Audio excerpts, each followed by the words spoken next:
Bonjour tout le monde, Formule Atom, bienvenue sur la chaîne. J'avais pas prévu de refaire une vidéo aussi rapidement, mais encore une fois, une super news qui vient de tomber. C'est officiel, Nico Hülkenberg a signé chez Audi dès 2025. Alors évidemment, l'écurie Audi fera officiellement son apparition seulement en 2026. L'année prochaine, ça va rester Sauber, Kickstake, on sait pas trop avec les différents commanditaires de l'écurie. Mais c'est officiel, l'Allemand Nico Hülkenberg sera bien un pilote Audi. Alors Nico Hülkenberg, on ne le présente pas, un pilote vétéran, Williams, Haas, Renault, il a roulé un petit peu partout, il a roulé sa bosse. Malheureusement, un pilote qui n'a pas eu la chance d'être dans la bonne monoplace au bon moment. Il a le triste record de n'avoir eu absolument aucune victoire, mais surtout aucun podium en plus de 200 courses en F1. D'ailleurs, le prochain Grand Prix à Miami, s'il ne fait pas de podium, et évidemment sur une Haas, il n'y a à peu près aucune chance qu'il ait un podium, il deviendra officiellement le pilote de F1 avec le plus de courses disputées sans aucune victoire ni podium, un triste record. Alors on espère que peut-être chez Audi en 2026, qui sait, avec une très bonne voiture, il pourrait peut-être aller chercher un podium. Ça serait sympa, on lui souhaite en tout cas. Donc le marché des transferts est vraiment en ébullition. Hier déjà, on avait cette news très intéressante d'Adrian Newey qui quitterait Red Bull. Ça a vraiment déclenché un jeu de chaises musicales quand même assez important. Et là, encore une fois, avec Hülkenberg qui signe chez Audi, ça vient vraiment bouger, mélanger l'échiquier. Il y a une place de moins, une place intéressante qui se libère dans une écurie qui est potentiellement voué à faire des bons résultats.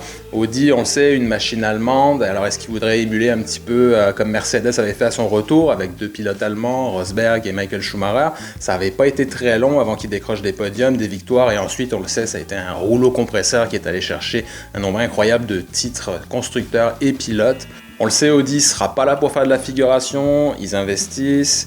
Ils se préparent, ils recrutent activement, donc on imagine qu'ils veulent vraiment aller chercher des bons résultats très rapidement. Alors pour Hülkenberg, c'est vraiment peut-être une chance unique, peut-être la dernière de sa carrière, d'enfin aller chercher ce podium tant espéré. Et pour Audi, ça fait beaucoup de sens d'engager. C'est un pilote allemand, donc forcément, le drapeau pour le marketing, c'est très bien. Et puis Hülkenberg, malgré ce triste record de pas de victoire, pas de podium, c'est quand même un pilote qui est reconnu comme étant très constant, très rapide, avec un bon retour technique.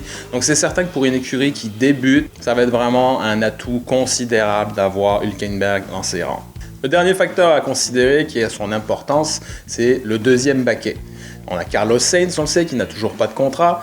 Est-ce qu'il attend? Est-ce qu'il espère aller chez Red Bull? C'est une possibilité. Et Guan Yu Zhou, le pilote chinois qui est actuellement chez Sauber Kickstake, ainsi que Valtteri Bottas, où seront-ils l'an prochain? Seront-ils même déjà encore en Formule 1? Alors Guan Yu Zhou, il a été quand même relativement constant, il s'est rapproché de Valtteri Bottas cette année, mais on ne peut pas dire que ce soit un pilote franchement exceptionnel. Pour l'instant, il ne nous a rien montré de vraiment excitant.